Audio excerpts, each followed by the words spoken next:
Hey, this is Big Daddy Shin, hanging out and watching Back to the Future on Back to the Future Day. You know, October 21st, 2015, right? And then, they come around 4:29, and I was watching around 4:29, just watching all this stuff.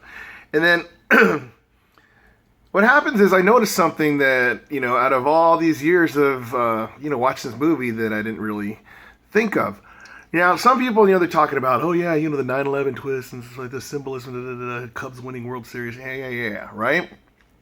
But here's something very, very important about the movie that I realized that should have happened, but it didn't, right?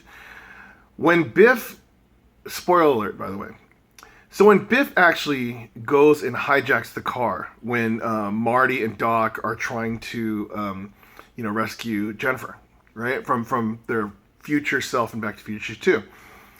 As soon as Biff got in the car, went back and gave the almanac to, himself as a kid, that would have altered that future that they were just in, right?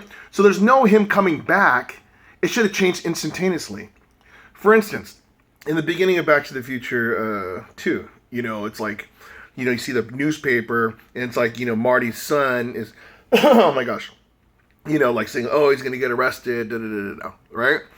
But what happened is, as soon as they changed it, the picture turned into Griff going to jail instead, and so his son was saved, right? Or say on the first Back to the Future 1, right? Where, his hand's disappearing in the picture and whatever else, and oh no, where's my brother, where's my sister, right? And then, as soon as, the parents kiss, then all of a sudden, it all reappears, everything, and it's restored back to normal instantaneously, right? So that's my whole concern about this one. It's Biff, he went back, he put that new stuff into action, so basically there should be no, it should have changed their current timeline to something different, right? Which brings me to the next thing. You had, when you have, you see on TV and on the news, like Christopher Lloyd, Michael J. Fox, they're looking for like a new spin on Back to the Future 4. If there's a new thing, oh, we can't do anything. You know what? This might be the plot twist that they're looking for. Can you imagine? You saw it right here. But, technically it could have been, a big glitch in the system and they, whatever.